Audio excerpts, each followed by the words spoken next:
সকালবেলা ব্রেকফাস্ট শেষ করে আমি একটু চা খেয়ে নিচ্ছিলাম আর আমার মেয়েকে দুধ দিয়েছি। আসলে সে তেমন একটা দুধ তো পছন্দ করেই না, তারপর আমি দিয়েছি। কিন্তু সে কিন্তু এই দুধটা খায়নি, সে রেখেই দিয়েছে। পরে দই করে ফেলেছি আসলে দুধটা দিয়ে। মানে দুধটা থেকে থেকে আসলে সে দইয়ে রূপান্তরিত হয়েছে। সে আসলে এমনই, তাকে কোনো কিছু নিয়ে জোর করা যায় না, গতানুগতিক অন্যান্য বাচ্চাদের মতো সে না আসলে। আর এদিকে দুজনেই রেডি হয়ে গিয়েছি, আমার বাজার লাগবে কিছুটা। তো সে বাজারের জন্যই আমি আসলে স্বপ্নতে গিয়েছি, স্বপ্ন সুপার শপে। তো সেখান থেকেই যা যা প্রয়োজনীয় কেনাকাটা ছিল সেগুলি সব নিয়ে আসছি। তো লিফটের সামনে আসলে ওয়েট করতে হয় বেশ অনেকটা টাইম। আর এদিকে রুদেলার সাথে গল্প করতে করতে চলে আসছি স্বপ্ন সুপার শপে। তো এখান থেকে আমি আসলে কেনাকাটা করব। আজ কিছুটা বিফ নিব এবং একটা কাতল মাছ নিয়েছি আমি এখান থেকে, বেশ বড়।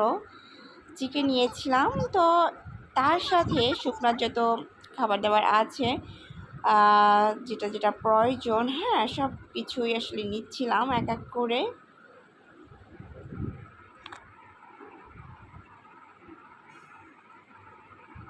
তো আমি আবার 2 কেজি আলুও নিয়ে নিয়েছি। আর আমি মাছ চয়েস করে কাটতে দিয়ে আমি অন্যান্য বাজারগুলি ঘুরে ঘুরে দেখছিলাম যে কোনখানে কোনটা আমি পাবো।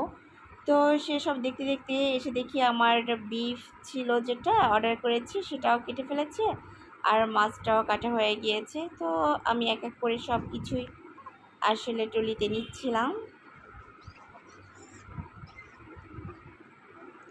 আসলে বাজার তো অনেক দরকার হয় একটা ফ্যামিলিতে, তাই না? একত্রে দেখা যায় সব অল্প অল্প নিতে গেলেও বেশ অনেকটা প্রাইজ হয়ে যায়। তারপরে গতানুগতিক প্রতিদিনের তো একটা বাজার থাকেই। আর সে বড় বাজারটাও শেষ হতে বেশি দিন সময় লাগে না। তারপরে দেখা যায় 7-8 দিন পর আবার একটা বড় বাজার দরকার। তো এভাবেই আসলে চলে সংসার। তো আমার একার না আসলে, এটা প্রতিটা ফ্যামিলিতেই এমনই হয়, আমি জানি। এরপরে চলে আসছি মুড়ির পর্শনে আর চানাচুর পর্শনে। যাই হোক, তো আমি আসলে প্রাণ মুড়িটাই নিয়ে নিচ্ছিলাম। প্রাণের মুড়িটা বেশ ভালোই লাগে খেতে আমার কাছে। মাঝে মাঝে রুচিটাও নিয়ে নেই। আর এদিকে রোদেলা সে তার চয়েস মতনই টুকিটাকি এটা সেটা নিচ্ছে। তার কাজই আসলে এটা সেটা, যে আমার চোখের পলকে সে টুকিটাকি কী সব টলিতে নিচ্ছে। আর আসলে বাচ্চাদের তো আসলে এমনই হয়। তারপরে বিস্কিটের পর্শনে চলে আসছি। এখান থেকে চয়েস করে করে বিস্কিট নিয়েছি। আমার আসলে সুবিধা হয়ে যায়, সব হাতের কাছেই আছে আমার, একদম বাসার কাছাকাছি সব কিছু। তো এক এক করে আমি যা যা দরকার সেটাও নিয়েছি, ডিমও নিয়েছি এখান থেকে। তো চলে আসছি আর সবজি পর্শনটায়, ওখান থেকে আমি সবজিও নিয়েছি বেশ কিছুটা। তারপর তো চকলেট এখান তো আসতেই হবে রোদেলার জন্য। রুদেলার কথা কি বলবো, চকলেট তো আমি নিজেই ভীষণ পছন্দ করি। আহ, খুব ভাল লাগে আমার কাছে আসলে। তো এখানে সব বাহিরের চকলেটগুলি ওরা রেখেছে। এই তো আমার বাচ্চা, সে তার পছন্দ মতনই চকলেট নিচ্ছিল। সে আসলে 3টে চকলেট এখান থেকে নিয়েছে। আমি খুব বেশি আসলে নিতে দেই না, দেখা যায় ও 3টে নেক আর 10টা নেক একত্রেই শেষ করে ফেলে খেয়ে। বাচ্চারা তো আসলে এমনই হয়, চকলেট থাকলে আর কিছুই তাদের দরকার হয় না। আর এই যে আমি বাসায় চলে আসছি আর ওয়াশিং মেশিনে কাপড় ধুতে দিয়েছি, সেজন্য আমার যে পাউডারটা দরকার ছিল কাপড় ধোয়াটা, যে রিংটা আমি এনেছি, তো সেটা আমি আসলে ওয়াশিং মেশিনে দিয়ে দিয়েছি। আর এদিকে অন্যান্য বাজারটাও আমি আসলে ক্লিন করে নিব এখন।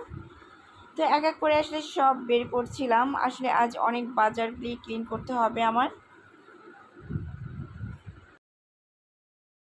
তো বাসায় এসে প্রথমে আসলে আমি বিফ, তারপরে চিকেন আর যে মাছটা এনেছি সেটা আগে বের করেছি ফ্রিজে রাখার জন্য। আর আজ আমি বিফটাই রান্না করবো চিন্তা করেছি। আর এই যে কাতল মাছ, এটা আমি আসলে ধুয়ে ওয়াশ করে ভালো করে রাখবো, যেহেতু এটার যে একটা ব্লাড লেগে আছে, এভাবে রেখে দিলে কিন্তু একটা গন্ধ আসবে। হ্যাঁ, তো এই মাছটার প্রাইস আসছে 1433 টাকা। যাই হোক, তো আমি আসলে ক্লিন করছি এখন। বাজার করে সবথেকে কষ্টের পার্ট হচ্ছে এরকম সব কিছু ক্লিন করা। আমি যেদিন বাজার করি সেদিন আসলে আমার অনেক পরিশ্রম হয়, খুবই টায়ার্ড লাগে সেদিন। যাই হোক, করার কিছুই নাই, যেদিন বাজার থাকে সেদিন তো আসলে এরকমই কাজ করতেই হবে। সব কিছু ক্লিন না করে রাখলে আসলে মেসি হয়ে থাকে কিচেনটা।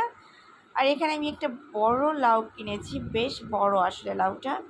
আর শুকনো খাবারগুলিও বের করে নিচ্ছিলাম। তো সব কিছু করে একদম ফ্রেশ হয়ে আমি আসলে, খুব ক্ষুধা লেগেছিল, তো 2টা ডিম পোস্ট করেছি আমার জন্য আর রোদেলার জন্য। তো ডিমটা খেয়ে আসলে একটু এনার্জি বাড়িয়ে নিচ্ছিলাম। আজ এখানেই বিদায় নিচ্ছি। সবাই ভালো থাকবেন এবং আমার জন্য বেশি বেশি করে দোয়া করবেন। আল্লাহ হাফেজ।